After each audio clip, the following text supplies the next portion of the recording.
Fuse here with another Raid Shadow Legends video. Today we're going to be going over the GRIZZLED Jarl. Yep, the dwarves. They're in need of good dwarves when you're trying to get through that faction war. It's one of the toughest ones. It may be the toughest one to get all the way through. So the few epics that you get and legendaries that you get in dwarves, they become important, right? Well, this guy right here, he's important. He's solid as a rock, and he's good in a lot of places. Let's dive right in and see what this guy can do. His A1, it hits. Now this guy's defense based. You know I love defense characters. He actually hits very hard. If you can build his crit rate and defense up, he hits real good. He does a lot of work, but his A1 has 35, 45, 50% chance of doing a 100% heal reduction on the A1. Now this is solid in different places. If you're struggling to get to stage 15 on the Spirit Keep, we may open it up and go in there because this is your answer. His A1 can keep the boss from healing. So we'll go over the mechanics of that and we'll take him in and give it a spin. But this is a solid, hard-hitting, pretty good utility, especially like in arena. If you're not able to just speed farm gold, you're having trouble, you win some fights, you lose some fights, this guy could be your answer. Defense in arena, he's really good. So stopping heal reduction by 100% just means that whatever you've done, it stays that way. They don't heal up and come back at you. Now his A2, it blocks debuffs on all allies. This is so important for, you could take him into clan boss.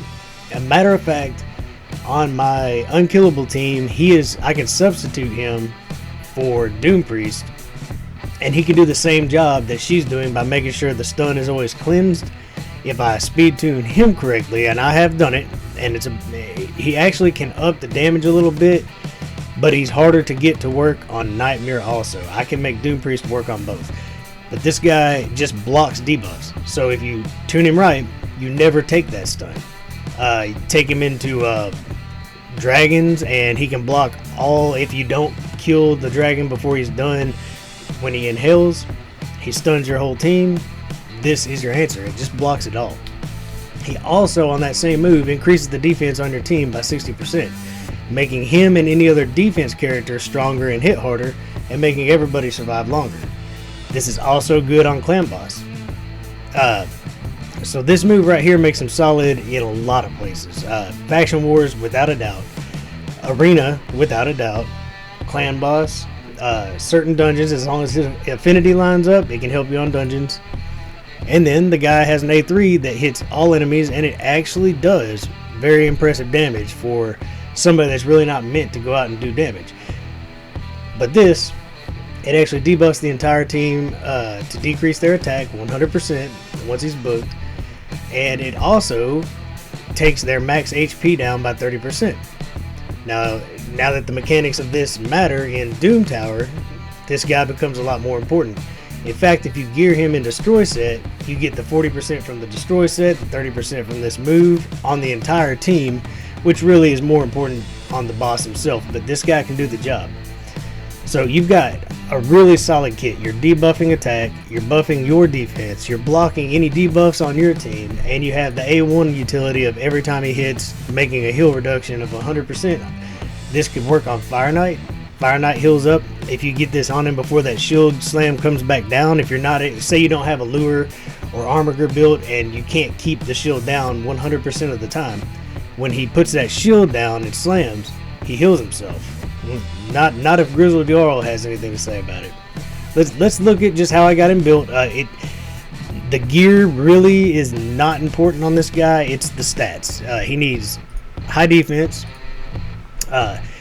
This is no in-game build. I'm gonna try. I mean, I will show some of my in-game build and legendary heroes as time goes on. But right now, I'm focusing on utility of heroes that you may have in your vault and may not know they're amazing. And I'm gonna build them solid, but I'm not gonna build them in-game. This guy almost 4,000 defense, so that's good. I did go for high crit rate, right at 100%, and as much crit damage as I can put on him without sacrificing defense. In the end, he does have a pretty good health power pool here, and his speed is about average, 173. I don't mind him going a little slower than the other people who debuff, like breakdown defense. Maybe put on weaken, that way he gets the effect of coming after them and getting a bigger hit. So accuracy 220. I try to land any character that's useful on the in game at 220 or higher, and so that is why I'm wearing perception. My gear, I'm looking for defense stats on this gear. He's not even fully rolled up. Sometimes I steal gear when I get a new character, and then I just fill this in with something close. But I always look for, extra crit rate. I'm looking for speed, always accuracy where I need it. We got crit rate gloves. I didn't want to try to find crit rate on every piece. I wanted defense. So I took the crit rate gloves for a huge chunk. It actually has some defense on it and some HP percentage. Obviously a defense chest. A little bit of speed. Really nothing special going on here. And speed boots as always. Not really great on defense, but it has extra defense. And then defense ring. The crit damage on his necklace, because I am going for 100% crit. This guy actually hits pretty well. You'll see soon. And obviously an accuracy banner. It's great that it had speed on it. I did get a roll on defense, so just base solid gear. Oh, let's get back in there. There's more to see. The Grizzled Jarl has more secrets to hide. So on masteries, if I needed more accuracy, I did actually take my free roll. When you do your masteries, you get a free refill. You can just hit this and reset their masteries one time for free. Afterwards, it costs gems, and it gets expensive if you constantly re-roll. So think these things through. But I did use him on Clan Boss for a while, and he has a great use against Clan Boss. And like I say, in the Spirit Keep, he's great. So I went for War Master. When he's up against a boss, you can use him in the Doom Tower with that decrease max HP. So that helps him do extra damage to any of the bosses he's up against. You easily could come over here for the accuracy you need to land his debuffs, and then that would give you the chance to get Evil Eye, your Lore of Steel, maybe even get to Master Hexer. That allows you to do that decrease attack longer, or you could even opt to go for instead of Master Hexer, maybe Lasting Gifts. That would give you an extra turn sometimes when you put up your increased defense.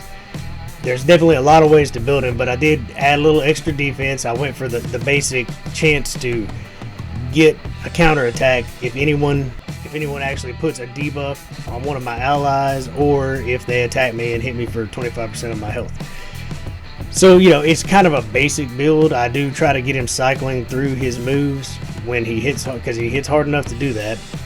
And again, masteries, they're very situational. This all around seems to perform well. If you're struggling for accuracy though, I could easily see you going down this tree, probably staying to the right, or maybe after you get your accuracy, hit Lore of Steel and try to shoot over. Probably worth getting Cycle of Magic so you can get to Lasting Gifts. And that's a choice you would have to make. Do you want your debuffs to last longer, or do you want your buffs to last longer? He's got both. Best of both worlds.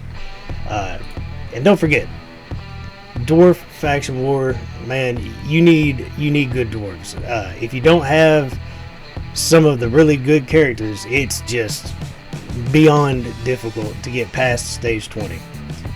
So he's got a use. If you've got this guy, he can be used right now on, like I say, he can even be used in an unkillable team or to help against an affinity clan boss.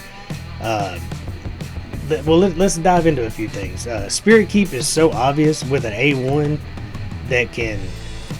Let's go into dungeons, and this is going to hurt, but I'm going to open it up just to show you. If you are early to mid-game, you probably realize that this one can be nasty if you don't have the ability to stop healing.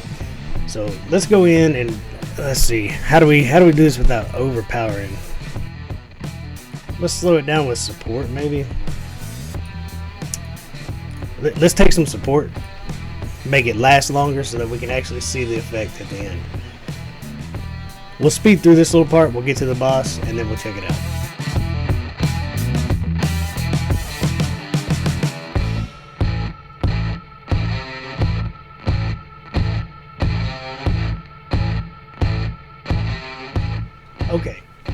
So back to the boss. This will be a slower team, and it should give us a chance to see the heal and the effect it has, and the ability to stop that heal and how amazing it is. If you're past this, you know, there's not much to see here, but if you're still struggling getting to stage 15 and beating it, he can make it, or making it faster, because he's got the heal reduction up. So straight up, you see heal reduction of 100%. So now when her turn meter goes up, no heal. It showed a big green 0 in the middle if you want to rewind and see that, or I'll circle it. That means that she would have filled her entire health up, and we still have one more turn of that heal reduction. So even if she goes all the way back up now, we're preventing that heal 100%. So by the time she was ready to go again, he'd probably have it back up. If you had to manual it, your A1 could be used every single turn. That's the power of having an A1 with a useful ability. At the same time, he's increasing our defense, keeping her attack down. I mean, really, really amazing champ. Now, let's see. I don't know if we want to sit through an entire clan boss fight, but we could take him in. There's a lot of debuffs that we could block in Dragon, so let's just do a quick run in Dragon. We'll try to set him up and see what kind of use we can get out of him. Same problem. Slow and steady is probably going to be the way to go here. We're still going to want to poison her. The dragon does no healing, so that A1's not going to help us here. So let's just bring like a support that can do some damage. Oh, where's still the Drake? She's like the go back, fall back to character every time, right? So we've got plenty of support. We've got a decreased defense with heavy attack, a poisoner that's just going to do work on the dragon, and the man himself, the Grizzled Jarl, old Grizzly. So he's actually going to help get through these waves pretty well. His damage, if you just watch, of course, he's buffing us up right now, which is great. Get us right through it. And because he does that, you probably could bring one support character, but I actually don't want to just smash through the dragon with a bunch of, you know, bringing in big slams from Royal Guard. We're just going to poison him to death and watch the effects of blocking buffs, debuffs. So we'll speed through this. We'll get to the boss. You see how it's going. You can see his damage going out if it just gets unstunned. And we'll come back at the boss.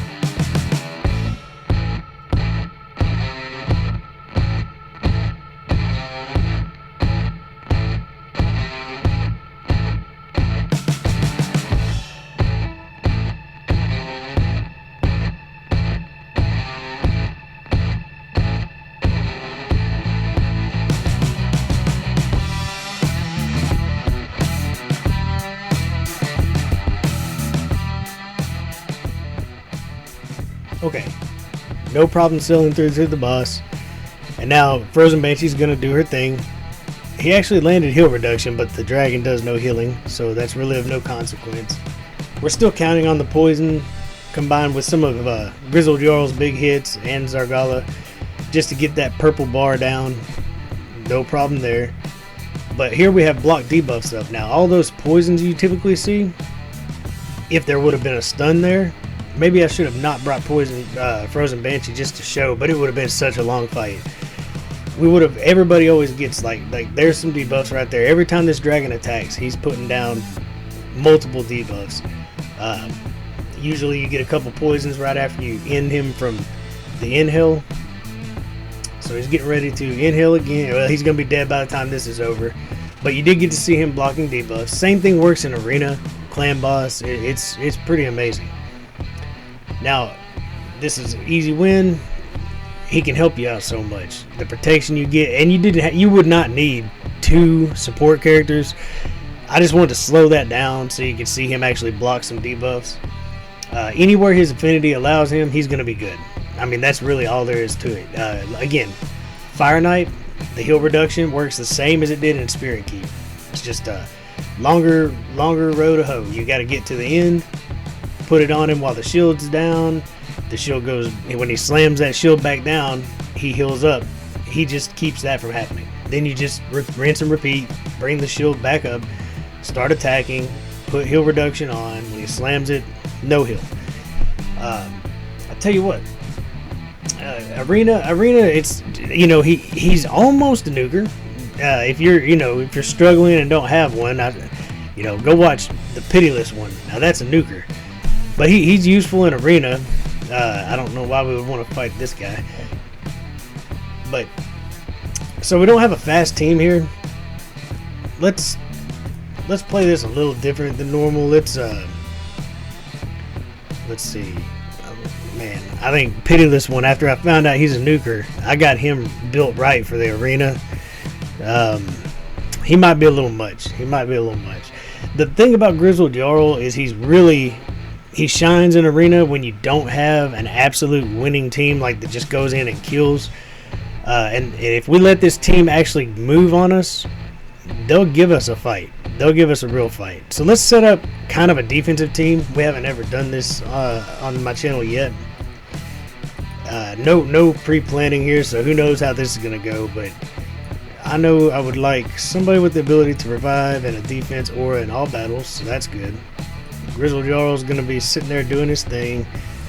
This can block some cooldowns, kind of save us from some of their massive moves. Elegaeus can kind of play that part too. This guy is good against legendaries. He might help out with Biggin. Kratraxa is going to kill pretty quick. I suppose in the end we're going to have some kind of nuke though. What's a middle? You know what? Let's go for a real defensive team.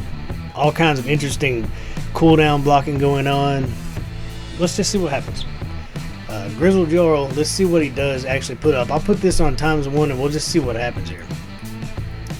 Because this team, they're not tuned. I've never put this group together before.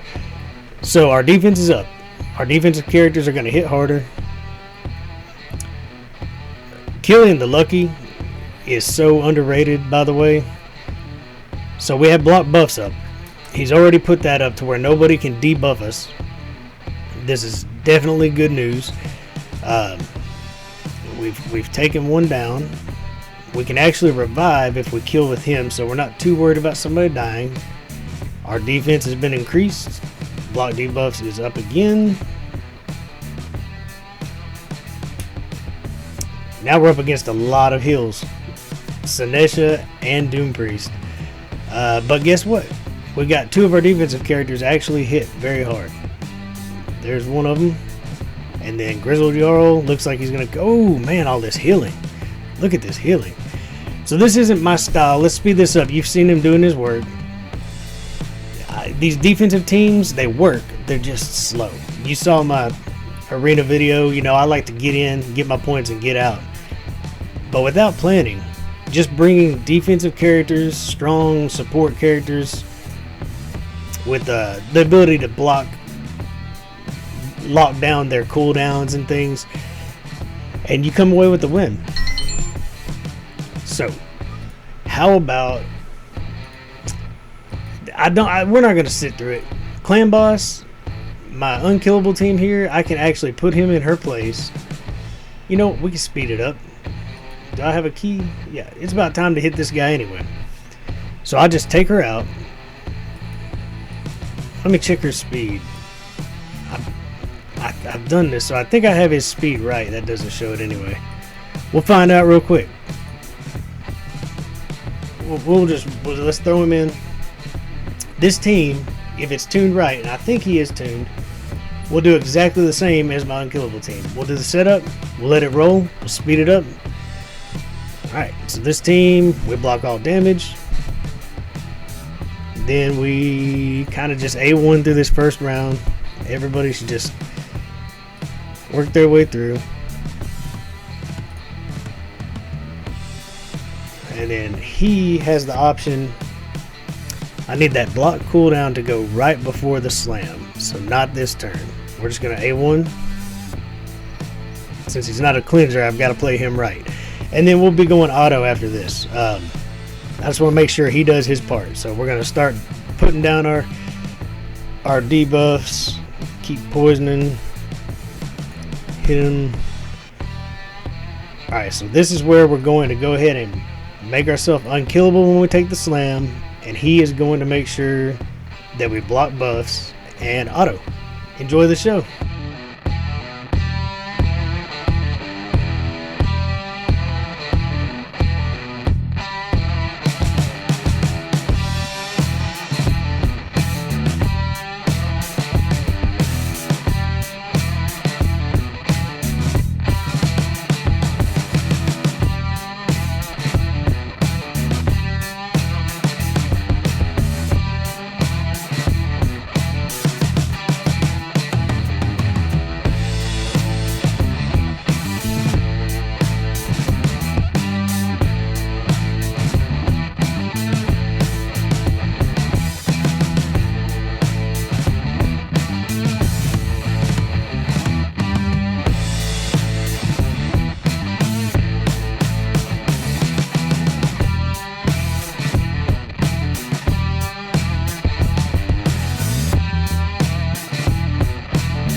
There it is.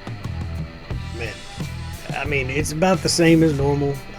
It looks like it might be more consistently closer to 32 million. The rest just relies on extra procs. Occult Brawler landing more poisons. Occult Brawler is interesting. The way you book him, you want to book him almost all the way out. So I'm kind of carefully, slowly putting books on him and watching where they land. We'll get over that. We'll go over that some other day. But Grizzled Jarl, I mean, I may just leave him in this team. My final take on Grizzled Jarl, real quick, that shows you that there's not one way to build a team. That's an unkillable team. It's most people, that's the hardest thing for them to accomplish. And we just took out the reason my team works is because of Doom Priest constantly cleansing so that the stun never stops my rotation, and actually using a counterattack hero to do the biggest no-no, take the slam.